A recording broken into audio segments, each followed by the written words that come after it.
जय जगन्नाथ पिला माने साहित्यायन चैनल को समस्त स्वागत। जेतिकी मध्ययुग ओडिया साहित्यर इतिहास रीतिकाव्यर आंगिक वैचित्र विषय में जेतिकी क्लास अपलोड कलिनी तार परवर्ती आज आम देखा भाषा किंतु ता पूर्व पिला माने कहि रखुची जे यह को अधिका मात्रा टिके शेयर कर, चैनल को सब्सक्राइब कर, लाइक कमेंट कर, तेबे जाइकरी मते आउ अधिका अधिका वीडियो बनवाई आग्रह आसब। एमती नुआ नुआ वीडियो नहीं मु सब तुम मानी आसबि। तुमर एग्जाम रे कौन प्रकार असुविधा हम ना, तेणु आशा कर समस्ते टिके जत्नवान हेबे। तेबे आज पढ़िया भाषा। भाषा हूँ मनुष्यर चिंताशक्ति, हृदयर अभिव्यक्ति एवं उपलब्धिर व्यापक परिप्रकाश। रीति साहित्य जब सृष्टि है तार पूर्वरु अर्थात प्राक समय जदि प्राक समय भाषा संबंध जदि आम अनुशीलन करवा तेज देखा जे पंचदश शताब्दी बेलू ओडिया भाषा निजर स्वतंत्र परिचय पाई सारी। तेणु यही शताब्दी आदिकवि शारला दास प्रथम संपूर्ण ओडिया भाषा रे महाभारत रचना करने को क्षम होते। तापर आसाला आम पंचसखा जुग। बौद्ध गान दोहा ठारू शारला साहित्य और पंचसखा पर्यंत ओडिया भाषा क्रम विकासशील अवस्था देखिए गति कला, मान तार विकसित अवस्था धीरे धीरे से विकास करी आसुला। किंतु एक समुन्नत मार्जित सुसमृद्ध भाषार निदर्शन मिलता केतबेले ना 16 शताब्दी से शिशुशंकर दासंकर रचित उषाभिलाष काव्य। सप्तदश शताब्दी पूर्ववर्ती समय पर्यंत ओडिया साहित्य रे सहज सरल लौकिक भाषार विशेष प्रयोग देखा मिलता। सप्तदश शताब्दी ठारू ओडिया काव्य रे सहज सरल भाषा अपेक्षा दुर्बोध्य तत्सम आलंकारिक एवं आडंबरपूर्ण भाषार प्रयोग देखा मिलला।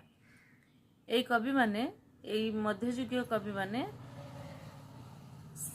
सहज सरल भाषा अपेक्षा तत्सम शब्दर व्यवहार करने, अर्थ अलंकार शब्द अलंकार व्यवहार करने को पसंद करते।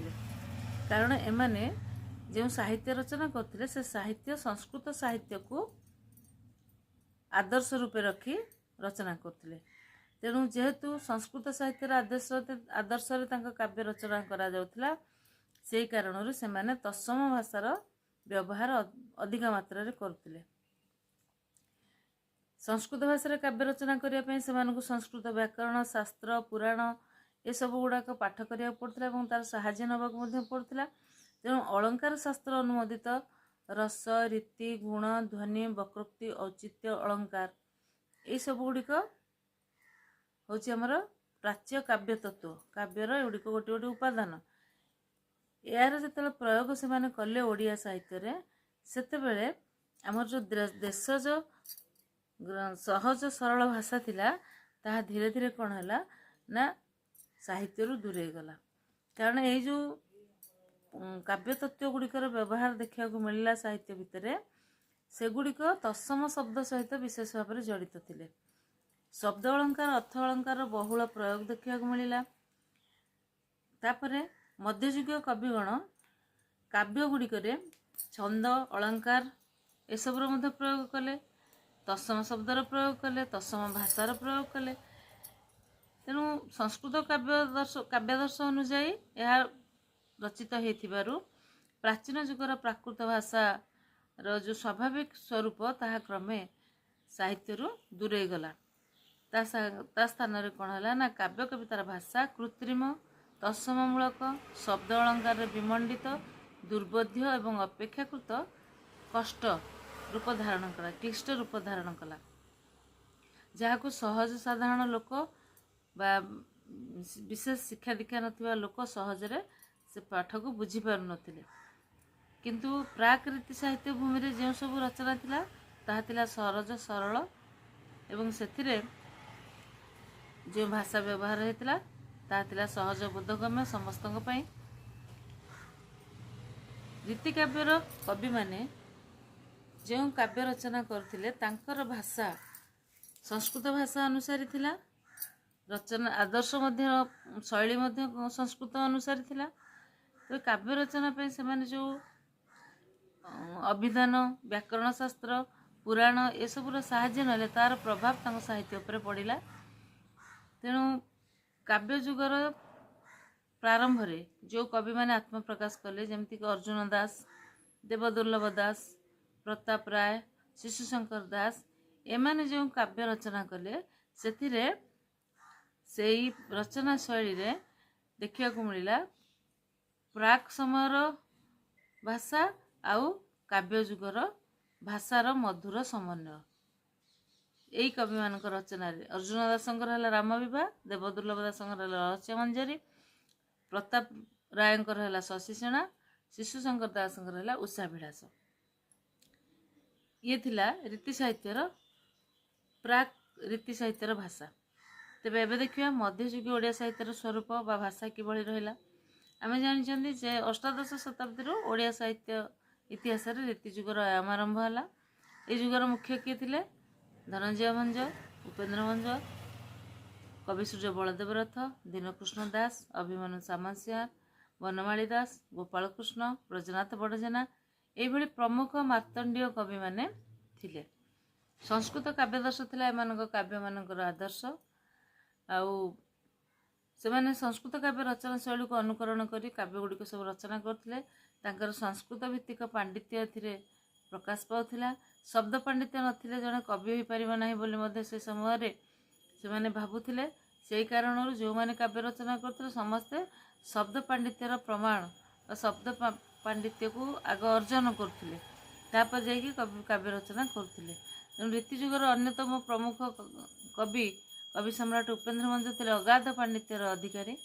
निज शब्द पांडित्यर दक्षता को से निजर स्वरचित कोटि ब्रह्मांड सुंदरी काव्य कहते कहे उप इंद्रभंज मु लभिची शब्द समुद्र पार। निजर शब्द पांडित्य अर्जन करने से बहु संस्कृत भाषार व्याकरण, अलंकार, पुराण ये सबू शास्त्र अध्ययन करथिले। से जन थे बहुशास्त्रदर्शी। गीताभिधान काव्य से यार बलिष्ठ प्रमाण देइछन्ति।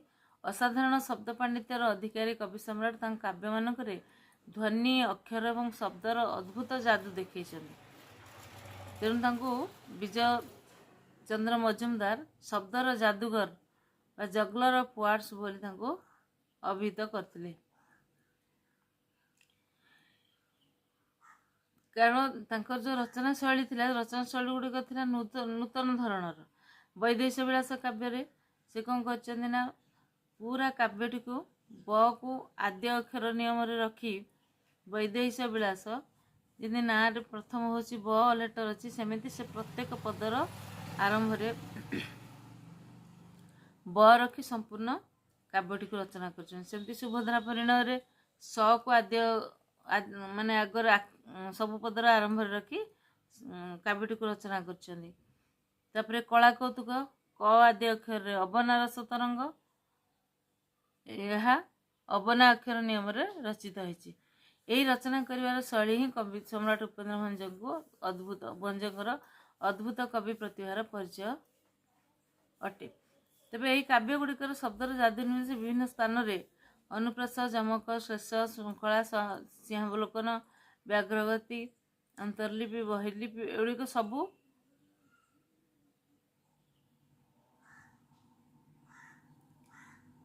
ये सब रचना गुड़िक माने तांको प्रतिभार परिचय दिए। आउ तांकर गोटे गोटे वाक्य तांको शब्द पांडित्यर परिचय प्रदान करे। भाषार सौष्ठव निमित्त कवि सम्राट बहुड़ी जमक मध्य सृष्टि करछन्ति। कविंकर सर्वश्रेष्ठ सिद्धि प्रदर्शित होछि चित्रकाव्य बंधोदय काव्य रे से 83 बंधर संयोजना करछन्ति, जहाँ तांकर अभिनव परिकल्पना गोटे मात्र अक्षर को नहीं भिन्न भिन्न शब्द गठन करी सेगुड़ भिन्न भिन्न थे प्रयोग करवा रीतिजुगीय कवि मानकर थिला काव्यर विशेषत्व। कवि सम्राट उपेन्द्र भंजकर शब्द पांडित्यर अनेक रही उदाहरण आम देखीदेवा पे बहिरू। तापर देखिबा काव्य जुगर परवर्ती ओडिया भाषा। पूर्ववर्ती पढ़िले परवर्ती पढ़िले ये जो से समय पढ़िले तापर परवर्ती भाषा देखिबा। ओडिया रीति साहित्य रे संस्कृत साहित्यर प्रभाव पड़ता तत्सम बहुल शब्द रचना गुड़िकर अधिक मात्रा थिला। तेणु जो काव्य से माने रचना कले ता साधारण पाठक मान द्वारा आदृति लाभ कर पाला नहीं, कारण से मैंने यहाँ पढ़ी बुझी पारे केवल के भीतर सीमित रहा संस्कृत अभिज्ञ पाठकों भीतर रहा। तेणु ये जो पाठक गोष्ठी होती स्वल्प संख्यक गोष्ठी थे, विपुल संख्यक लोकों रचना दूरे गला, कारण से ग्रहण कर पारे ना। जो अल्प थिला ता केवल स्वर ताल लय छंदर सांगीतिकता द्वारा पाठक गोष्ठी को आकृष्ट कर पारे। कवि सम्राट उपेन्द्र भंजों भली विदग्ध कवि अभिमन्यु सामंतसिंह रचना अनुरूपीय भंजीय शैली से भी भंजों को उपेन्द्र भंजों को अनुसरण कर काव्य रचना कर किंतु किछि प्राकृत शब्दर व्यवहार ता भीतर थिबारु से विदग्ध चिंतामणि भाषा को से दिव्य अदिव्य भाषा भाव ग्रहण कर से लिखिं दिव्य अदिव्य भाषा पद बसी देख महाजन मार्ग परंपरा विधि। अष्टादश शताब्दी शेष पर्याय मध्य आसिले किए ना दीनकृष्ण दास, कवि सदानंद ब्रह्मा, से निजे काव्यर दशम शब्द सहित प्राकृत भाषा दिव्य अदिव्य भाषार समन्वय बोली कही निज रचना रे यार उदाहरण दे से क अक्षर रे कथा नहे दिव्य अदिव्य सम लिखिं। संस्कृत और सरल ओडिया भाषार सुमधुर समन्वय द्वारा काव्य गुड़िक साधारण जनता बोधगम्य करा कवि मानसर उद्देश्य। तेबे यह चरितार्थ करथिले कवि सूर्य बलदेव रथ, ब्रजनाथ बड़जेना, बनमाली गौरहरि, गोपाल कृष्ण प्रमुख साहित्यिक माने। सहज सरल बोधगम्य ओडिया शब्द और भाषा संस्कृत शब्द को समन्वय करने फल ओडिया भाषार रूप में किसी परिवर्तन घटिला। जो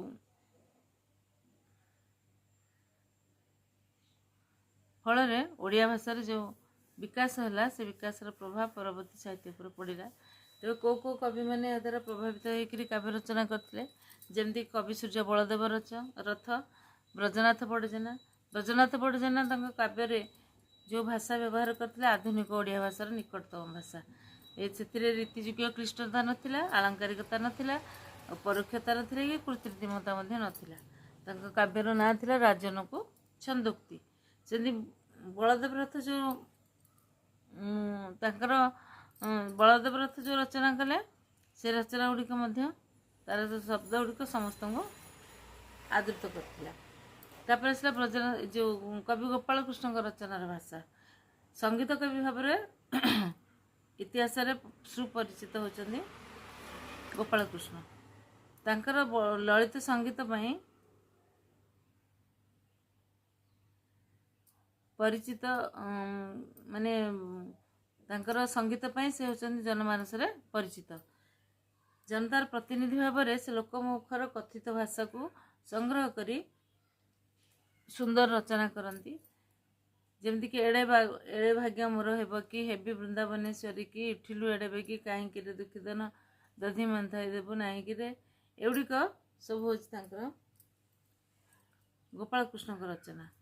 बनमाली दास रचना रे बनमाली दास बहुत गीतिका भजन जड़ान ये सब सृष्टि कर रचना कर साधारण जनतार भाषा को लेकर कर सब भजन जड़ान रे अଯଥା कौन प्रकार क्लिष्टता देखा मिले ना। रचना गुड़िक साधारणतः जनमुखर सहजे ताकू गान करहब और बुझी हेब। कवि मान द्वारा व्यवहृत ही भाषा जहाँकि साधारण जनता बुझिला भली ता रचना गुड़िक स्थान पाई साहित्य मानक निकटवर्ती हो जाइए। ए संपर्क में मत डॉक्टर बंशीधर महांती रचना कहती ओडिशार उत्पत्ति और क्रम विकास ग्रंथ रे जे वास्तव में काव्योत्तर जुगर साधारण जनता भितर कवि लेखक बाहरी आसी ओडिया भाषा गणधर्मिता लक्ष्य करागला और भाषा एक नूतन मोड़ नेला। तेबे मध्ययुगीय काव्य परंपरा रे कवि मानकर जो शब्द संयोजन, जो वर्णना शैली ଭାଷାର ଯେଉଁ ବ୍ୟବହାର ପରବର୍ତ୍ତୀ ସମୟରେ କବିମାନଙ୍କ ପାଇଁ ଏକ ଭିତ୍ତିପ୍ରସ୍ତର ସ୍ଥାପନ କରିଥିଲା, ସୁଦୃଢ଼ ଭିତ୍ତିପ୍ରସ୍ତର ସ୍ଥାପନ କରିଥିଲା। ଆଉ ଧୀରେ ଧୀରେ ତାହା ଜନସମୂହଙ୍କ ପାଇଁ ଉଦ୍ଦିଷ୍ଟ ହେଲା ଏବଂ ସେମାନଙ୍କ ନିକଟବର୍ତ୍ତୀ ହେବା ପାଇଁ ପ୍ରଚେଷ୍ଟା କରିବାକୁ ପଡ଼ିଲା। ପିଲାମାନେ ଆଜି ପାଇଁ କ୍ଲାସ୍ ଏତିକିରେ ଥାଉ। ସାହିତ୍ୟାୟନ ଚ୍ୟାନେଲକୁ ଲାଇକ୍ କରିବ, ସବସ୍କ୍ରାଇବ୍ କରିବ, ବଢ଼େଇବ ଟିକେ ସବସ୍କ୍ରାଇବର ବଢ଼େଇବାକୁ ଚେଷ୍ଟା କରିବ। ରହିଲି, ନେକ୍ସଟ କ୍ଲାସ୍ରେ ପଢ଼ିବା ଆମେ ବର୍ଣ୍ଣନା ଚାତୁରୀ।